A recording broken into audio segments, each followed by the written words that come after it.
Hello and welcome back to Supposedly Fun. My name is Greg and I'm here today for our Friday Reads video where I will wrap up the week in reading and we'll talk about any bookish things that happened during the week. This was actually a really quiet week for bookish things, which is a little bit refreshing because we've had some weeks recently where there was a lot going on. You know, last Friday Reads we had to talk about the Women's Prize winner, Cormac McCarthy, and all of that stuff. And this week, I feel like because not much happened in the book world, I'm going to get a little bit more time to talk about the reads that I did this week. I did manage to finish 2 books.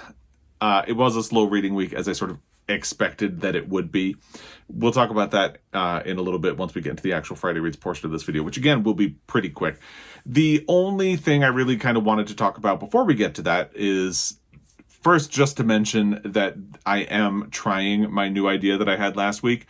I am actually filming this on a Thursday, and I'm still going to schedule it on Saturday. So nothing will look different on your end if everything goes right. So this doesn't really mean anything for you. But basically, I used to film my Friday Reads on a Friday, and then I would just post them on a Saturday. But Friday ended up just being a really hectic and dramatic and difficult and stressful day for me because it was the only day when I really just had to film and edit and upload a video, you know, the whole process start to finish in one day. And sometimes with my job, that can be really difficult. So I'm trying this new thing. I'm filming this on Thursday and, you know, it will be coming to you on Saturday. So far it's working.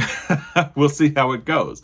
And the other thing is, I think part of why it seems like the world is a little bit quiet this week is that I think people are really starting to gear up for the 4th of July holiday here in the United States. A lot of people are getting ready to take vacation and things like that. And on that note, it feels important for me to mention that the first week of July, Joel and I will be taking a quick trip, just a quick trip. But I'm going to have to try to film at least one video ahead because we will be gone from like Saturday through Wednesday that week. And I want to have at least one video that we'll post at that point. So I think what I'm going to do next week is I'll try to have at least one other video in addition to my Friday Reads for next week. And then the following week, I'll try to have one that I recorded in advance. And then when I get home, hopefully I will be able to do a Friday Reads. Just because I don't want, you know, things to go dark here, even though, again, I won't be gone long. So we'll see how that goes. I'm thinking if all goes to plan, next week I will have at least my book haul for the month of June and then my Friday Reads. Maybe there will be something in between there. And then I'll record ahead a video about my most anticipated book releases for the rest of 2023 and schedule that for the week that I'm gone. That is, again, if everything goes according to plan. The other thing that sort of impacts the channel that I wanted to mention really quickly is that it means my and Joel's Pride Month reading wrap-up will be slightly delayed. And it means that our best books of 2023 so far will be delayed because Joel is going to be traveling next week for work. And to me, it doesn't make sense to wrap up a month when it's not over and you still have time when you can read something. And it doesn't make sense to wrap up the year in reading so far when you're not done with the first 6 months. So, you know, we're going to hold it until we get back, which means that instead of coming in the first week of July, like they usually would for me, this will probably be coming in the second week of July. It's fine, but just FYI, those are going to have to wait an extra week, and it is what it is.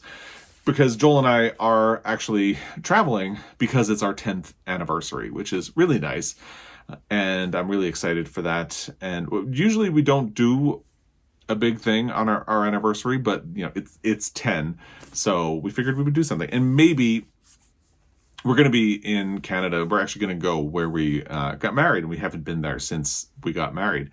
So maybe I can do some kind of a video from there. I'm not going to plan on it. Or I might just shoot like maybe a little bit of vlog-ish style footage that I can include in a Friday Reads or something like that. Because I don't want to be vlogging when I'm on break for my anniversary. I'd rather be spending that time with Joel. Because he's very patient and supportive of this channel otherwise. So he deserves some time dedicated to him. So that's the plan for this. I think that's really everything. Oh, I should also mention, because I had talked about Dread coming up to this past week, it actually went better than I had anticipated. So if you're new, I was really having a lot of like grief triggers and stuff and like dread about this past weekend, because we hit the 1-year anniversary of losing our dog Guinness, which has been very difficult for the past year and will continue to be difficult. But it was okay. It was not as bad. I think the anticipation ended up really being the worst part. Basically, there were sort of 3 emotional days consecutively. One of the last things we did with Guinness before he had his decline and we lost him was that we took him to the Missoula Pride Parade. That was on Saturday. We lost him on Father's Day last year, which was Sunday. But the date we lost him was June 19th, which was Monday. So like 3 days in a row, there were sort of triggers. We did a really good job sort of distracting ourselves and focusing on the positive and having happy memories about him. Monday was still rough, but we got through it, and we'll continue to get through it. But let's get to the Friday Reads portion of the video. And by the way, thank you for all of the support. Everybody has been very kind and about that and understanding.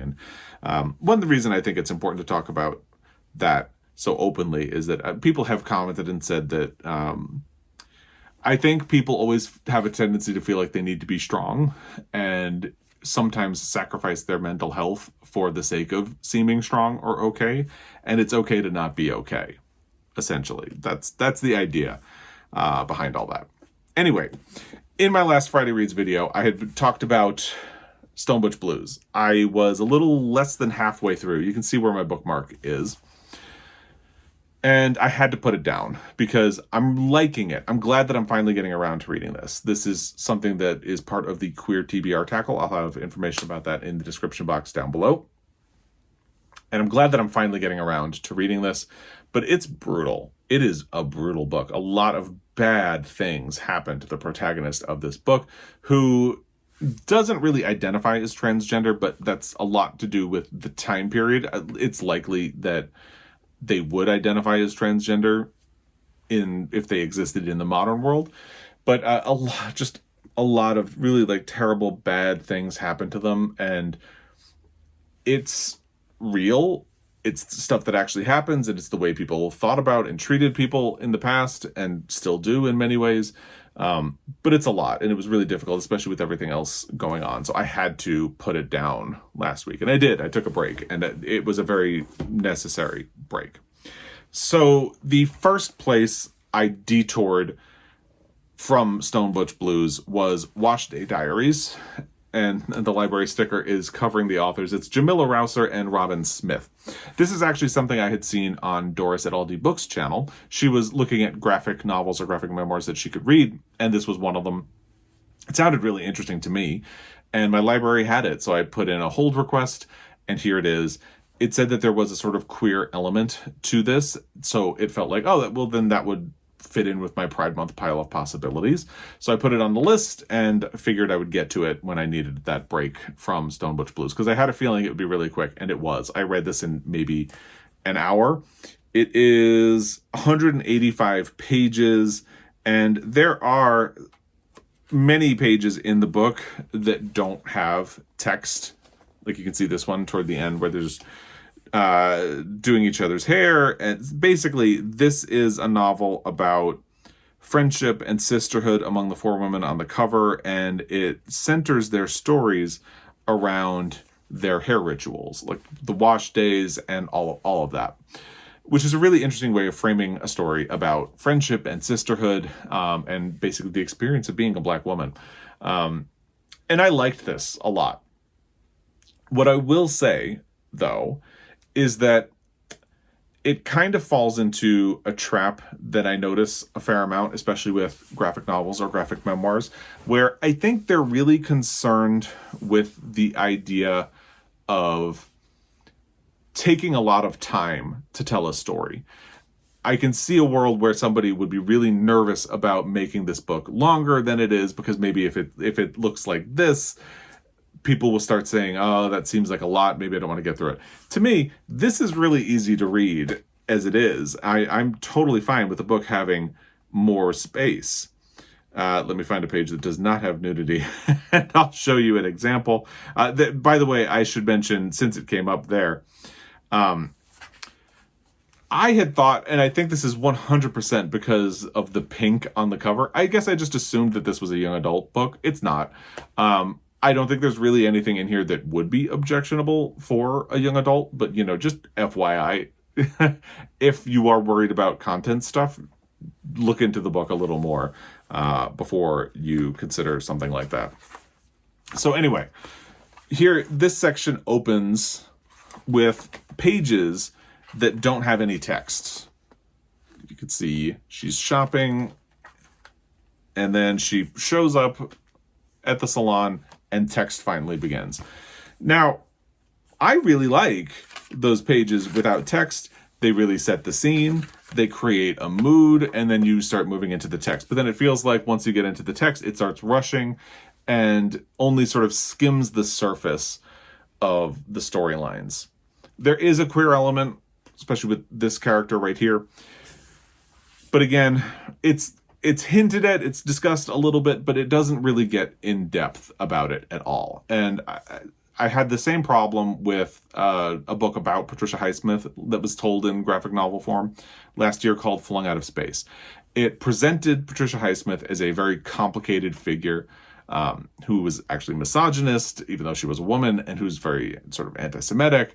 But it doesn't really grapple with those issues in any way. And it tells the story of her transition from working as a writer for a comic book to being a writer in her own right. But it doesn't really delve into it. It sort of just skims the surface. And by the end of the book, I was left with complicated feelings about who Patricia Highsmith was. And I didn't really know what to do with them because the book didn't help me process anything. It just sort of presented things to me and didn't do anything, you know. And I personally really like Fun Home. I like Persepolis, Volume 1 and Volume 2. I like Mouse, Volume 1 and Volume 2. I like Ducks by Katie Beaton. I like Asterius Polyp by David Mazzucchelli. I like The Best We Could Do by T. Boyd. These are graphic novels and graphic memoirs, which I think all but Asterius Polyp are graphic memoirs. Asterius Polyp is a graphic novel. They really take time to introduce the story, set a tone, create a mood, and then give you all of the detail and information to really let that story sink in and sort of settle into your bones. And I think that's why those stories really last for me. That's why they're still sitting with me, because they really took the time to develop that. Like Ducks by Katie Beaton, that's a big graphic memoir rather.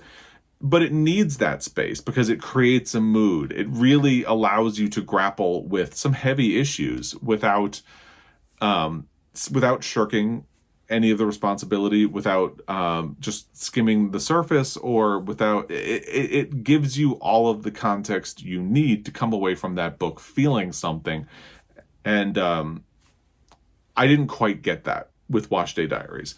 I enjoyed it. This is one of those situations where I feel like I'm ending up complaining a lot about a book that I actually liked.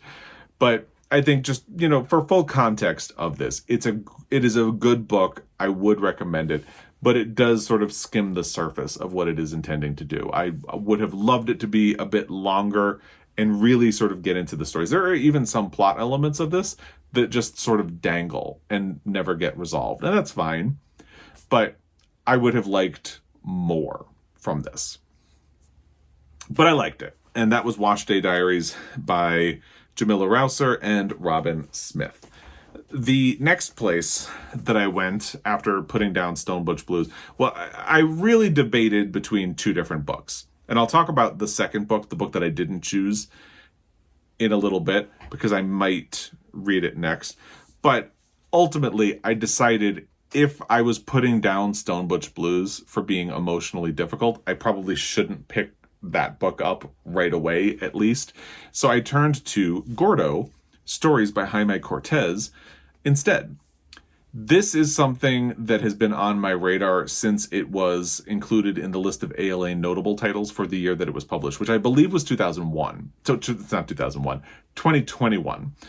And then it would have been on the ALA notable list for 2022 because they're released in January or February. Yes, this is copyright 2021. So it would have been on the ALA notable list that was released in either January or February of 2022. And that little 1 to 2 sentence blurb that they had about this book immediately made me want a copy of the book. So I got a copy of the book, and I just hadn't gotten around to reading it. So I put it on my pile of possibilities for Pride Month, and I turned to it when I needed a break from Stone Butch Blues. I feel like I'm about to do to Gordo what I did to Wash Day Diaries. So let me preface by saying I liked this book. I would recommend this book, but I do have some complaints. And I feel like I'm going to talk a lot about the complaints, and it is what it is. So Gordo is linked stories about a young boy who is nicknamed Gordo, as you could guess. It's sort of semi-autobiographical. I believe Jaime Cortez grew up in similar circumstances. So Gordo is growing up in the 1970s in a migrant worker camp in California. He is chubby, which is how he gets the nickname Gordo. He is probably gay, most likely gay. But because of the time period, the 1970s, and because of his age, it's childhood through like late childhood, maybe early adolescence. So he's a little young to identify as gay.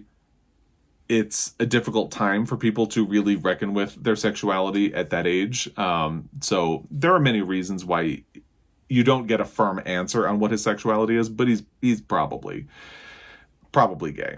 There are a lot of things in here where you can sort of see that he is coming to a sort of realization about who he is and how he is different from the other boys in the migrant worker camp.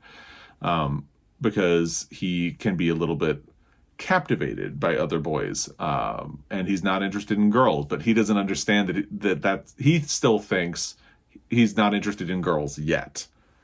So to him, it might be something that he'll grow into in time, but he's not there, and he might never get there.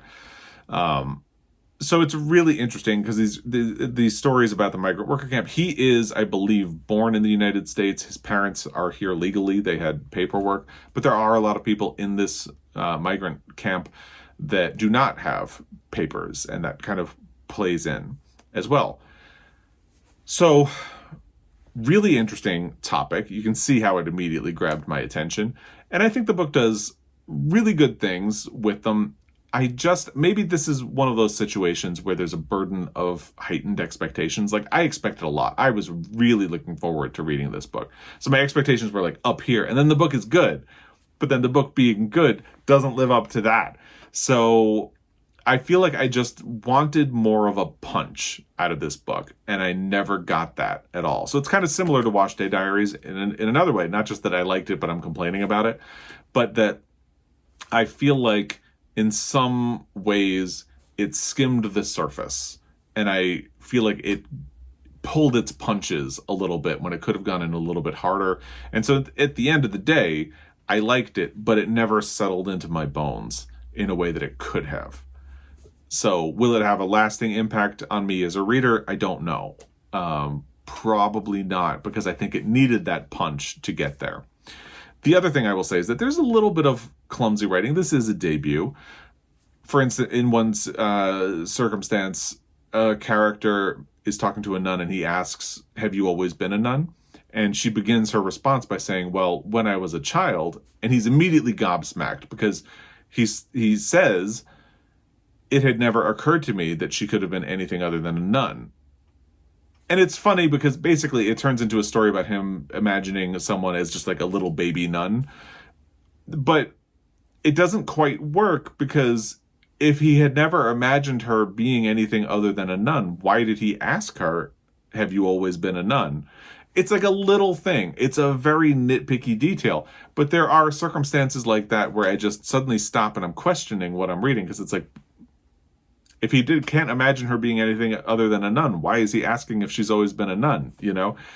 Doesn't compute fully for me. But again, that's like a nitpicky little detail on my part. I will say in some circumstances, the stories and the way they are set up are not necessarily the way they end, which can be a really interesting thing because you can sort of be set up and then move in an unexpected direction, which is kind of fun. It doesn't always work. The story that takes up the largest part of Gordo is called Alex. I believe it's about 50 pages, and it's like right in the middle of the book. It begins with Gordo and his family moving out of the migrant worker camp. They get a house, and their neighbor is a man named Alex, or so Gordo thinks. And no spoilers, but all I will really say is nowadays Alex would probably identify as transgender, but we're in the 1970s, so the terminology, the way of defining yourself is very different at the time. But it begins with an accident, and Gordo and his family discover that Alex is not actually a man. His family actually already knew. Gordo is the one who finds out. So it sets up Alex in a very different way from the direction that the rest of the story takes. And that's the only reason I get into it. Like, no spoilers. I won't talk about where the story goes after that, but it sets up a very different story from what you get after that. And I think the only reason it opens like that with the accident and the way it is framed is that Jaime Cortez is looking for a way for Gordo to find out that Alex is not biologically a man, again, using the terminology of the time. And I think that could have been achieved in a different way that wouldn't feel so out of context with the rest of the story. And again, I really like this book, but I'm complaining about it a lot. And the only other thing I'm going to say about it is these are linked stories about Gordo, except for 2. There are, I think, 11 stories in here, but 2 of them are not about Gordo. They're only tangentially related to Gordo and his family. And that feels weird. This is a similar complaint that I had to Jonathan Escoffrey's If I Survive You, where all of the stories are either about the protagonist's brother, or the protagonist's father, except for one. And that one story feels wildly out of place because it doesn't involve one of those 3 people.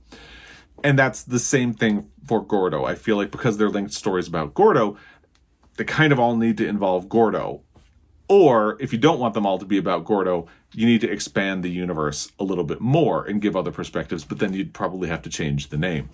So, I don't know. At the end of the day, I liked this book, but again, I think it pulled its punches in ways that will keep it from really resonating with me over time. And only time will really tell if that turns out to be true, but I fully kind of expect it to be the way it goes. But I did like it, and I would absolutely be curious in seeing what Jaime Cortez does next in the world of fiction. I had started an audio last week, Only This Beautiful Moment by Abdi Nazemian. For whatever reason, I just did not or could not engage with audio this past week. I could not pay attention. So I made absolutely no progress in this book. And that is particularly bad because I had not even finished the first chapter when I did my last Friday Reads video. So I need to do some catching up on this book. And I will. I'm really looking forward to reading another Abdi Nazemian book I loved, like a love story. Just the way this week turned out, an audiobook was not accessible for me. I had much better luck with Gordo and Wash Day Diaries. So this coming week, I will get back to Only This Beautiful Moment, and I will try to make some more progress. I should definitely be able to be done with it by the end of the month, but just with my mental, emotional state this past week, an audiobook was not working out. So I just didn't engage. I listened to a lot of podcasts. I completely caught up on podcasts. I have no podcasts left to listen to at this point. Now, what am I going to do next in physical book? Because I have been debating whether or not I will pick up Stone Butch Blues again. I want to finish it. I would like to finish it by the end of the month. So there's a chance that I will pick it back up this next week.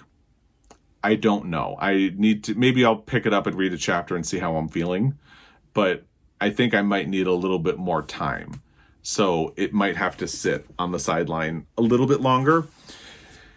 So the other book that I had debated before I picked up Gordo was My Government Means to Kill Me by Rasheed Newson. This is something I really, really want to read. This is another book that I have really like high expectations for.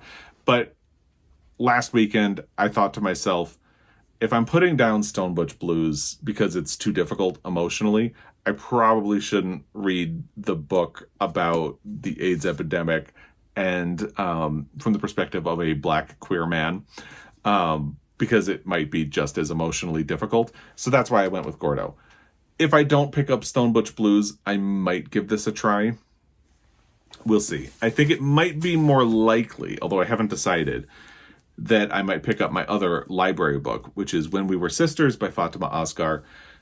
This won the inaugural Carol Shields Prize for fiction, and it sounded really interesting, and I have it from the library, so I might do this. But I might do My Government Means to Kill Me, and I might pick up Stone Butch Blues. I don't know yet. We're going to have to wait and see. But that's what I have had going on in my reading week this week. I'd love to hear what you've had going on, and if you have thoughts about anything I've said, in the comment section down below. As always, I really appreciate your time, and I will be back. Until next time, happy reading.